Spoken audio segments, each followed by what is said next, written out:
Bonjour, aujourd'hui nous sommes dans l'Évangile de Luc, chapitre 13, et notre thème, le chemin de la guérison.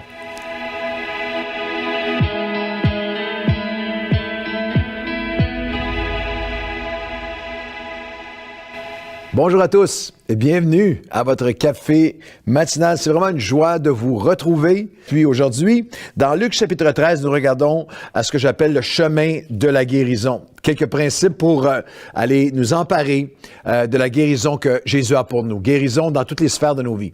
Nous avons tous besoin de guérison, que ce soit des cœurs brisés, que ce soit dans nos pensées, de guérison dans notre passé, guérison physique, bien sûr, guérison spirituelle, émotionnelle, relationnelle. Alors, lorsqu'on regarde dans Luc chapitre 13, on a un fabuleux moment de guérison et des principes magnifiques. Dans Luc chapitre 13 et au verset 10, Jésus enseignait dans une des synagogues le jour du sabbat. Et voici, il y avait là une femme qui était sous influence, en français, ils ont traduit possédée, le grec dit, diomyazomé parle d'être sous l'influence d'un esprit qui la rendait captive, infirme, depuis 18 ans. Elle était courbée et elle ne pouvait pas du tout se redresser.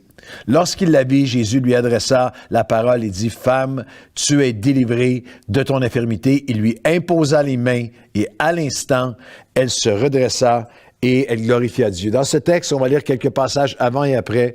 Il y a des principes sur le chemin de ta guérison. Et où que tu sois, au Québec ou en francophonie, Jésus te voit lorsqu'il la vit. Et c'est absolument extraordinaire de se rappeler que là où tu es partout, dans le monde francophone ou au moment où tu regardes ce café matinal, Jésus te voit.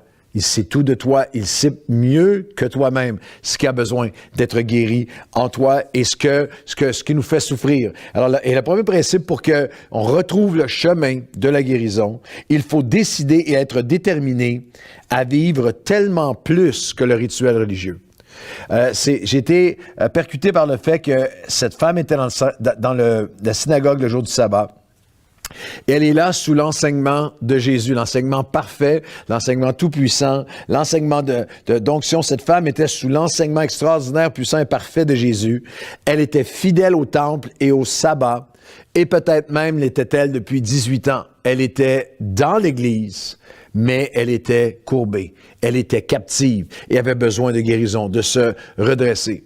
Et il y a un portrait, je le dis, je le mentionne en un moment, il y a un portrait pour moi là, avec grande compassion dans cette image, un portrait du Québec sous le catholicisme, où pendant génération après génération, des multitudes allaient à l'Église, ils entraient courbés et sortaient courbés, entraient courbés avec leur fardeau, leur péché, leur peine, et souvent, et tragiquement, l'Église a même contribué à les courber, a même contribué à les garder, à les blesser. On pense à tous ceux qui ont été victimes d'abus dans l'Église au fil des siècles. Alors, il y a ce portrait cette femme devait être décidée et déterminée à vivre plus qu'un rituel religieux. Elle avait une tradition d'hier, mais elle avait besoin d'un témoignage aujourd'hui. Lorsque je parle de tradition d'hier, au verset 16, lorsque Jésus l'a guérie, il dira aux pharisiens, « Et cette femme qui est une fille d'Abraham et que Satan tenait liée depuis 18 ans, ne fallait-il pas la délivrer de cette chaîne le jour du sabbat? » Alors, elle était une fille d'Abraham, une riche tradition, mais tu as besoin de plus que d'une tradition. Tradition évangélique, tradition pentecôtisante, charismatique, tradition d'action de Dieu dans le passé. Nous avons besoin sur le chemin de la guérison de décider, de déterminer, je dois vivre tellement plus que le rituel religieux. Je ne serai pas guéri aujourd'hui sur ma tradition d'hier. C'est pas suffisant d'être dans le temple, c'est pas suffisant d'être sous un enseignement, ce n'est pas suffisant d'être fidèle au sabbat. Je dois toucher Jésus. Je dois être en relation avec lui. Je dois vivre quelque chose de vivant, de poursuivre quelque chose de vivant avec lui. Elle avait une tradition, mais elle avait besoin d'hier, mais besoin d'un témoignage aujourd'hui. Cette fille d'Abraham. La parabole précédente nous rappelle que la fidélité religieuse sans foi ni fruit n'est pas suffisante. Dans Luc chapitre 13, juste avant cette guérison, verset 6, il fit aussi cette parabole. Un homme avait un figuier planté dans sa vigne, il vint pour y chercher du fruit, il n'en trouva point. Alors, il dit au vigneron, voilà 3 ans que je viens chercher du fruit à ce figuier que je n'en trouve point. Coupe-le. Pourquoi occupe-t-il la terre inutilement? Le vigneron lui répondit, « Seigneur, laisse-le encore cette année, je creuserai tout autour, j'y mettrai de l'engrais, peut-être à l'avenir donnera-t-il du fruit, sinon tu le couperas. » C'est une parabole que Jésus faisait, ces 3 ans de ministère, la résistance le figuier, c'est Israël, c'était ces Juifs, c'était ces religieux qui avaient un figuier qui est là, mais qui ne porte plus de fruits, sera retranché, sera coupé. Alors le premier pas sur le chemin, de la guérison, je dois décider et être déterminé à vivre tellement plus que le rituel religieux seulement. La deuxième pas sur ce chemin de guérison, c'est qu'il faut discerner pour être délivré.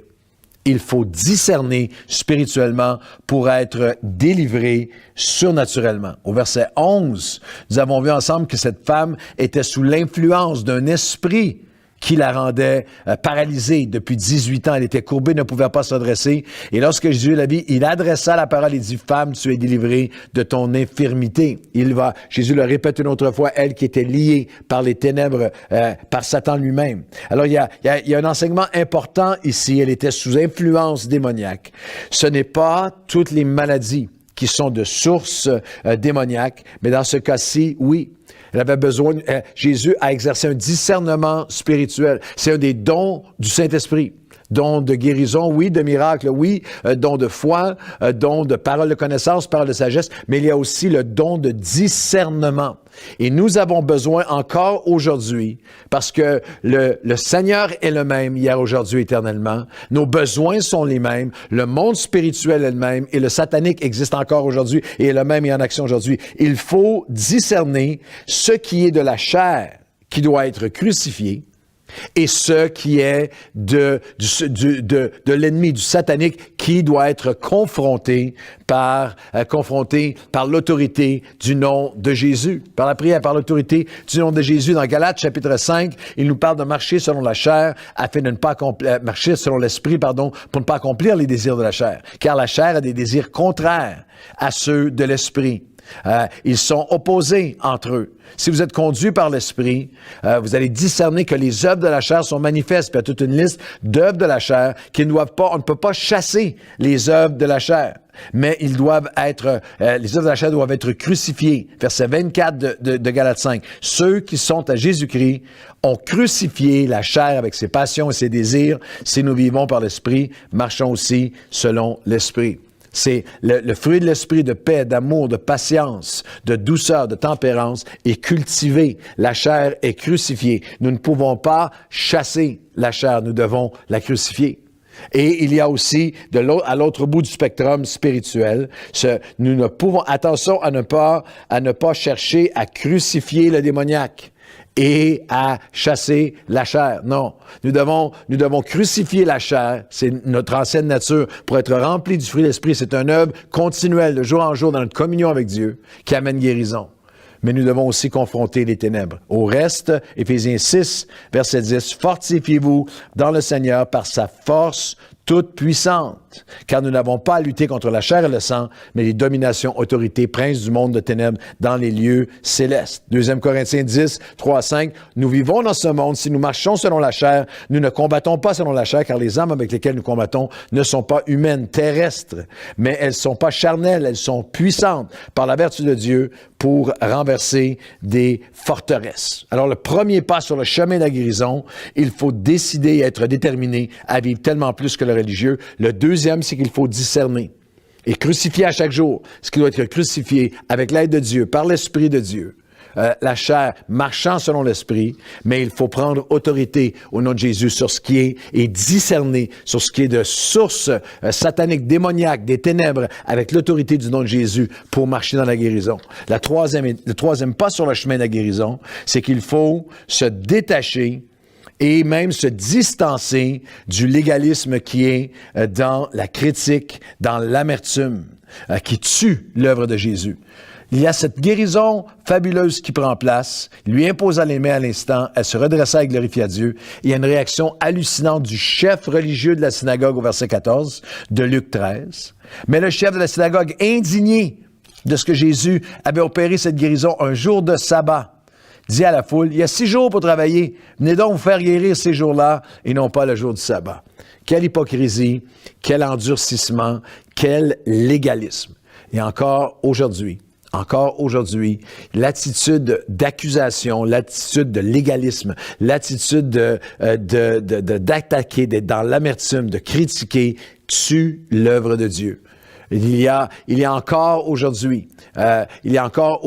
des cœurs qui sont pris dans l'amertume, dans le légalisme, dans la tradition légale qui est nauséabonde aux yeux de Dieu, qui a perdu le cœur au lieu de se réjouir pour la guérison, il est pris dans ses traditions et il met un joug sur les gens. C'est hallucinant que même lorsque Jésus est allé à Nazareth, l'incrédulité, la dureté de cœur a fait en sorte qu'il n'a pas pu faire là de miracle. Et ça, c'est un rappel pour toi et moi aujourd'hui. Nous avons besoin dans ce chemin de guérison. Je dois décider et être déterminé. J'ai besoin de plus que du religieux. Je dois vivre, je dois aller chercher la présence de Jésus, ce moment avec lui, cette relation avec lui, et sa parole, sa main divine qui vient toucher ma vie. J'ai besoin aussi sur le chemin de la guérison, je dois discerner afin d'être délivré. Je dois déterminer de me distancer de l'esprit d'amertume, d'attaque et de critique qui tue l'Esprit de Dieu, l'action de Jésus. Et la dernière pensée, c'est que sur le chemin de la guérison, il faut demeurer pour devenir. La guérison magnifique prend place et au verset 18, il leur dit encore, « À quoi le royaume de Dieu sera-t-il semblable? À quoi est-ce que je pourrais le comparer? » nous dit Jésus. « Il est semblable à un grain de sénévé qu'un homme a pris et jeté dans son jardin. Il a poussé, il est devenu un arbre. Et les oiseaux du ciel habitent dans ses branches. » Il faut demeurer pour devenir. Il y a cette image, tout de suite après cette guérison, qui est instantanée. Jésus dit, il y a des guérisons qui vont se faire par la foi d'un grain de sénévé, une guérison qui va être graduelle, qui doit, comme de la semence, le temps nécessaire pour qu'elle pousse. L'arbre qui a poussé pour en venir à porter des fruits de guérison. Une graine de sénévé qui pousse pour devenir, grandir dans la guérison jusqu'à maturité. Un arbre des oiseaux du ciel qui habitent sous ses branches. C'est un portrait de ce que Dieu veut faire avec toi et moi. Nous, l'Église, un endroit, le lieu où nous sommes rassemblés, des hommes et des femmes qui demeurons avec Dieu, demeurons dans sa parole, demeurons dans sa présence, demeurons dans l'adoration, demeurons dans des cœurs qui veulent le servir. Et de guérison en guérison, nous devenons ensemble cet arbre de vie, cet arbre de guérison sous lequel les multitudes viennent trouver la guérison. Seigneur, pour tous ceux, mes frères et sœurs qui ont besoin de guérison, je te prie de nous conduire aujourd'hui là où ils sont, sur le chemin de la guérison. Je décide, je détermine. Je ne peux pas trouver la guérison seulement dans le religieux, le rituel. Au nom de Jésus, on nous rafraîchit mon cœur, ramène mon cœur, renouvelle mon cœur vers toi. Seigneur, sur le chemin de la guérison, aide-moi à discerner ce qui est de l'ennemi, ce qui est de la chair, ce qui a besoin d'être crucifié en marchant dans l'esprit avec Dieu et ce qui a besoin d'être confronté par la puissance surnaturelle du nom de Jésus. Seigneur Dieu, aide-moi sur le chemin de la guérison. J'ai besoin de me détacher, de me distancer des influences d'amertume, de critiques sans fin, de ce pharisianisme qui tue littéralement et étouffe et étrangle l'action surnaturelle de Dieu. Et aujourd'hui, Seigneur, aide-nous, fortifie-nous, renouvelle-nous afin nous voulons demeurer en toi afin de devenir ensemble ces arbres de guérison qui donnent couverture à tous ceux qui ont besoin de toi. Que nos églises soient des maisons de guérison. Au nom de Jésus, Amen et Amen. Bonne journée à tous.